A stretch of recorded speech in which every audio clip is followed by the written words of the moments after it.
आप देख रहे हैं हमारी खास पेशकश अगर अभी चुनाव हों तो। ब्रेक से पहले हमने तमिलनाडु के नतीजे देखे, अब बात केरल की करेंगे। केरल में लोकसभा की 20 सीटें हैं या कांग्रेस के सामने किला बचाने की चुनौती है। मुख्य मुकाबला कांग्रेस और लेफ्ट में है। लेफ्ट के लिए जीत जरूरी है ताकि राष्ट्रीय महत्व बना रहे। वहीं बीजेपी दोनों के वोट बैंक में सेंध लगाने की कोशिश कर रही है। अब देखते हैं केरल से मिले नतीजे सर्वे।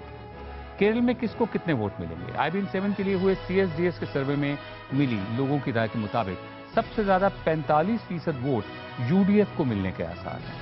इसके बाद 36% वोट LDF को, 11% वोट बीजेपी को और 3% वोट आम आदमी पार्टी को मिलने की संभावना है। केरल में किसको कितनी सीट मिलेगी। सर्वे के मुताबिक कुल 20 लोकसभा सीटों वाले केरल में UDF को 11 से 17 सीटें मिलने का अनुमान है, जबकि LDF के खाते में 4 से 8 सीटें जा सकती हैं। मैं संजय आपसे जानना चाहता हूं, आपने ये जो फिगर दी है कि LDF को 11% vote, no sorry 36% vote LDF को और राष्ट्रीय महत्व बना रहे इसके लिए 4 से 8 सीटें आपने दी हैं। तो 36% वोट और सिर्फ 4 से 8 सीटें, और क्या ये राष्ट्रीय महत्व बनाए रखेंगे उनका? आपने 36% वोट को देखा, लेकिन दूसरी तरफ देखा नहीं कि UDF को कितने वोट मिल रहे हैं।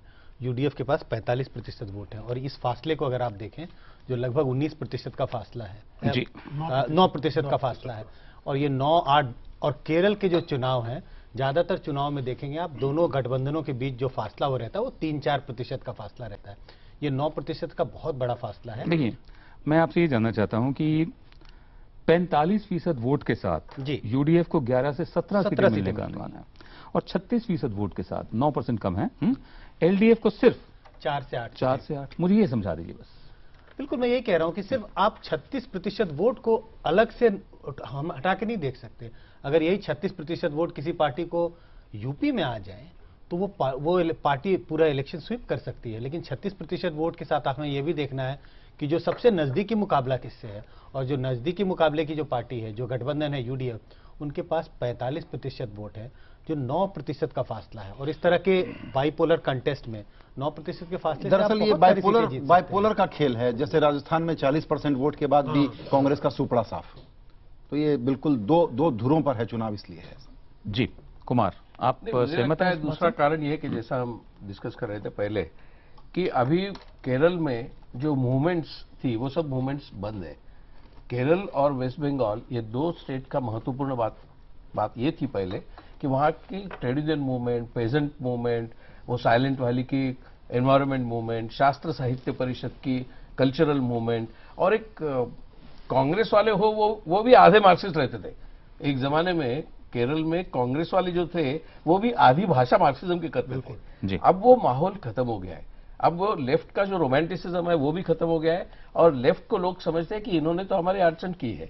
तो मुझे लगता है LDF को 36%, ये भी मुझे एक आश्चर्य की बात है, मैं कम महसूस कर रहा था। आपने जो ट्रेड यूनियन मूवमेंट की बात की, इसमें ये जोड़ना बहुत जरूरी है कि डिक्लाइन के साथ साथ ट्रेड यूनियन मूवमेंट के प्रति घनघोर डिस्कंटेंट केरल में नोट किया जा सकता है, क्योंकि उस ट्रेड यूनियन मूवमेंट का इतना आक्रामक रुख केरल में रहा है कि उसके कारण केरल के आर्थिक विकास में बाधा पड़ी है।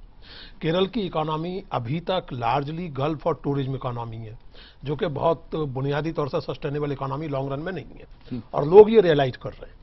और इसलिए कहीं ना कहीं ट्रेड यूनियन मूवमेंट की आक्रामकता और उसके साथ जुड़े होने के कारण लेफ्ट, तो ये जो डिस्कंटेंट है ये भी इस बाइपोलर इसमें 36 और 45% में ये भी दिखता है। तो मैं एक आपसे सवाल जानना चाहता हूं, आप अपना प्रतिक्रिया दें। ये हाल हो गया है लेफ्ट का कि 4 से 8 जैसे आप सीट दे रहे हैं, अगर हम 6 भी मानकर चलें, औसत सिर्फ 6 सीटों से राष्ट्रीय महत्व बना रहेगा। बंगाल से भी तो कुछ आएंगी ना, बंगाल से भी आएंगी, बना रहेगा। वो सीट के ऊपर नहीं डिपेंड करता। नक्सलाइट्स का कुछ भी प्रेजेंस नहीं है, लेकिन महत्व तो बहुत है। उस तरह की CPM की प्रतिभा नहीं है। नहीं, उनके पास दूसरी किस्म की ताकत है। हाँ, नक्सलाइट्स के तो पास। मुझे ऐसा लगता है कि लेफ्ट की जो ताकत है वो सीटों में नहीं है और वो परसेंटेज ऑफ वोट में नहीं है।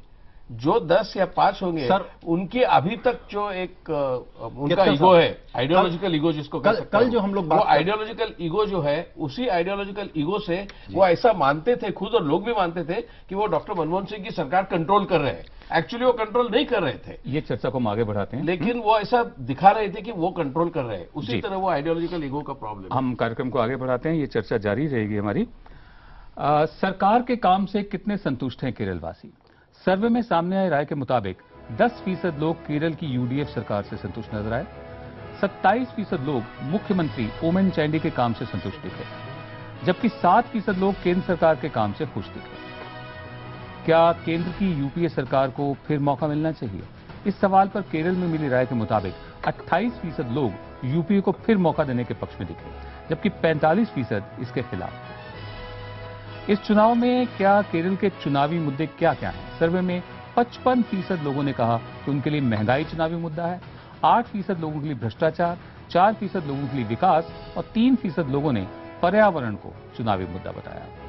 ये अपने आप में सुखद आश्चर्य कह सकते हैं कि पर्यावरण को भी मुद्दा बताया जो किसी और राज्य में नहीं बताया गया। पीने के पानी को भी बताया गया। जी हाँ जी, आप कुछ कह रहे थे। मैं ये कह रहा था, वही लेफ्ट के बारे में जो हम बात कर रहे थे कि सीटों का संबंध नहीं है, लेकिन लेफ्ट पार्टी एक जो पॉलिटिकल डिस्कोर्स होता है उसमें भी पूरी तरह से गायब है।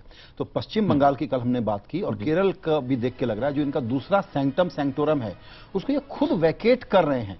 लड़ते हुए दिख रहे हैं क्या, बात करते हुए दिख रहे हैं क्या, इनको पब्लिक ट्रैक्शन मिलता है क्या? मीडिया में हम लोग हमेशा लेफ्ट पार्टियों को गंभीरतापूर्वक कवर करते थे, हम कर रहे हैं क्या?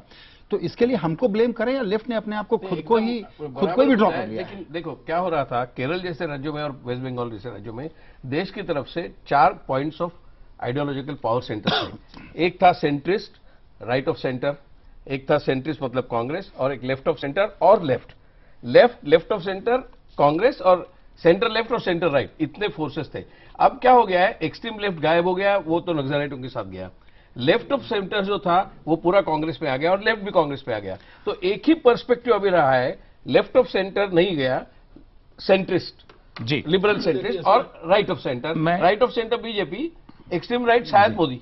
जी जी, मैं इन पे भी आना चाहता हूं, बहुत एकेडमिक डिबेट की बात है, लेकिन यहाँ नोट करना जरूरी है। लेफ्ट के डिक्लाइन का एक बहुत बड़ा कारण लेफ्ट द्वारा तरह तरह की आइडेंटिटी पॉलिटिक्स के आगे सरेंडर कर देना है।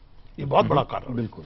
आपने मिसाल कोई दीजिए, उदाहरण। मिसाल के तौर पर उत्तर प्रदेश में दलित और बिहार में ओबीसी आइडेंटिटी पॉलिटिक्स के सामने सरेंडर, तमिलनाडु में तमिल आइडेंटिटी पॉलिटिक्स के सामने सरेंडर, दलित आइडेंटिटी पॉलिटिक्स के सामने सरेंडर। एक बहुत स्वाभाविक सवाल उठता है कि अगर आइडेंटिटी पॉलिटिक्स सही है और आइडेंटिटी पॉलिटिक्स का ये प्रस्थान सही है कि दलित ही दलित की रहनुमाई कर सकता है, तो जब मायावती उपलब्ध है तो कोई प्रकाश करात को क्यों सुनेगा? जी, ये जो आइडेंटिटी पॉलिटिक्स के सामने आपने सरेंडर किया है, पहले 75 साल की कास्ट है ही नहीं, और फिर अब अगले 75 साल सिवाय कास्ट के कुछ नहीं। तो ये जो सरेंडर लेफ्ट ने किया है उसका ये स्वाभाविक नतीजा है। टीआर, आप बहुत देर से चुप बैठे। नहीं, बट केरला में सिचुएशन टच एंड गो वाला मसला है ऑलवेज, क्योंकि विक्ट्री मार्जिन बहुत कम है और गुंजाइश है भी नहीं कि आप ज्यादा मार्जिन से विक्ट्री करें। बट यहां पर एक चीज जो है कि नॉर्थ केरला में बीजेपी कुछ अपनी एक छोटी सी छवि बना रहा था। अब लोगों ने सोचा 2009 में कि शायद वो एक सीट वहां से ले जाएं, पर वो दे वर नॉट सक्सेसफुल।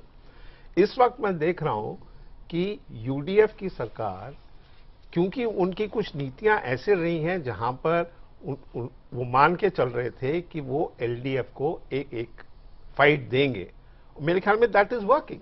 आप देखिए, जैसे आपने बताया कि कितने सीट यूडीएफ को जा सकती हैं, पर वो जो गैप आपने दिखाया है वो मुझे नहीं लगता कमेंसुरेट है जो यूडीएफ के सीट के ऊपर जाता है। जी संजय, सीट प्रोजेक्शन में नहीं लगता वो। हाँ, अगर ये गैप थोड़ा कम भी होता है, अभी 9% का गैप हमें दिखाई पड़ता है, वोटों का जो प्रतिशत अगर थोड़ा भी कम भी होता है तो मुझे लगता है कि सीटों का जो आंकलन है उसमें शायद बहुत उलटफेर नहीं होगा। हालांकि मैं दर्शकों को एक जो आंकड़े हैं वो स्पष्ट करना चाहता हूं, जो सरकार के कामकाज से जो संतुष्ट जी। जो हम 10% कहते हैं, ऐसा देखने में लगता है सिर्फ 10% लोग ही संतुष्ट हैं कामकाज से, तो फिर इतने सारे लोग वोट इसे क्यों दे रहे हैं?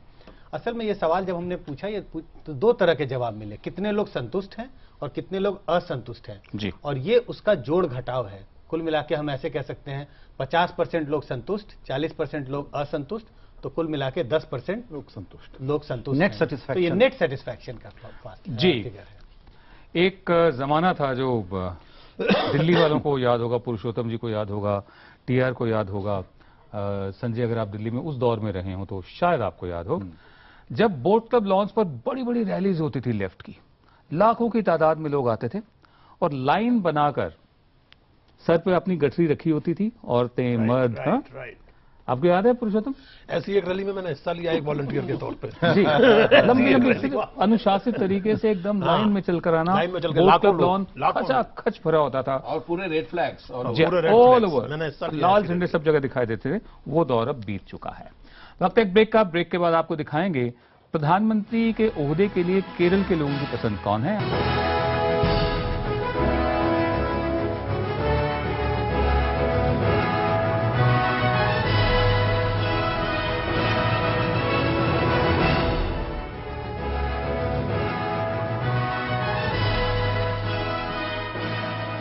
हमारी खास पेशकश अगर अभी चुनाव हों तो।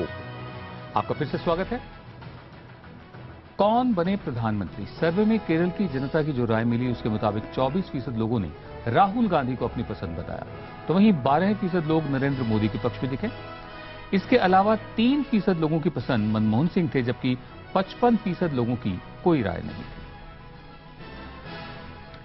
इस पर आप क्या कहेंगे राहुल? इकलौता केरल ही ऐसा प्रदेश निकल रहा है जहां पर राहुल गांधी बिल्कुल, ये कांग्रेस के लिए बहुत बड़ी खुशखबरी है कि केरल में राहुल गांधी प्रधानमंत्री पद के उम्मीदवार के रूप में पहली पसंद हैं। और केरल उन छोटे राज्यों में से है जहां कांग्रेस को बिल्कुल एक तिनके का सहारा, जैसे कल हमने असम की बात की, आज जी, मैं वही कहने जा रहा था कि ये तो अगर आपका सर्वे सही निकलता है तो कांग्रेस की ऐसी हालत मतलब कभी हुई नहीं कि असम उनके लिए एक रे ऑफ होप हो और केरल में राहुल गांधी को प्रधानमंत्री बनाने की बात हो। पुरुषोत्तम? नहीं, अगर कांग्रेस वाले चाहें तो ये कह सकते हैं कि भाई केरल देश का सबसे लिटरेट राज्य है, सबसे ऊंचा साक्षरता प्रतिशत है केरल, इसलिए पढ़े लिखे लोगों की पसंद है। चाहे तो कांग्रेस वाले कह सकते हैं, मैं नहीं कह रहा हूँ। मुझे इतना ही लगता है कि कांग्रेस की जो परंपरा ओरिजिनल से रही है लेफ्ट ऑफ सेंटर, जी, वो परंपरा अभी जहां शाबुत है वो सिर्फ मुझे लगता है केरल ही है। बाकी सब राज्यों ने छोटा थोड़ा right of centre, right wing politics accept कर लिया है। Identity, महाराष्ट्र कहता है सोशलिज्म, लेकिन आइडेंटिटी पॉलिटिक्स नहीं तो राइट सेंटर पॉलिटिक्स right। मान लिया है। बहुत सही लेकिन बात। केरल ने अभी तक वो पूरा उनका धागा उनका टूटा नहीं है। और एक सिर्फ छोटा मुद्दा कि जैसे लेबर पार्टी को और trade union movement in London को लोग जब फेडअप हो गए थे तब उन्होंने थैचर लाया, उसी तरह संघर्ष की कामगारों के संघर्ष की, शेतकरियों के संघर्ष की भाषा नहीं है, राइट ऑफ सेंटर बढ़ा है।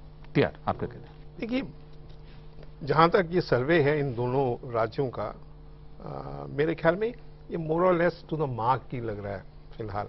यहां सिर्फ एक चीज जो उभर के आई है वो ये है कि बीजेपी ने आखिरकार एक अलायंस बनाया है 5 छोटे पार्टियों का, और वो उनको कुछ फायदा पहुंचा रहा है दक्षिण भारत में, तमिलनाडु में खासकर। मैं संजय आपसे जानना चाहता हूं, आपने जो नेट बताया हमें कि 10% सेटिस्फाइड है, लेकिन वैसे 50 आ रहा था या 40 आ रहा था आपने बताया था, ठीक है। बावजूद इसके सिर्फ 24% लोग राहुल गांधी को चाहते हैं। थोड़ा सही समझा दीजिए। मैं वही जो तमिलनाडु के संदर्भ में जब मैं कह रहा था कि कौन जो एक जैसे देश में एक माहौल सा बना हुआ मीडिया के जरिए, अखबारों के जरिए, जैसा लोग कि कौन वायबल है, किसको लोग समझ रहे हैं कि प्रधानमंत्री बन सकता है, उसके हिसाब से चूंकि पार्टी का सपोर्ट है, यूडीएफ का यहाँ सपोर्ट है, इसलिए राहुल गांधी के पक्ष में 24% लोग दिखाई पड़ते हैं। लेकिन सच मायने में उन्हें भी लगता है कि शायद ये प्रधानमंत्री के दौड़ में है नहीं, फिर भी पार्टी के जो समर्थक है, जो कट्टर समर्थक है, वो राहुल गांधी के साथ दिखाई पड़ते हैं। जी, कुमार केतकर साहब, आपका बहुत बहुत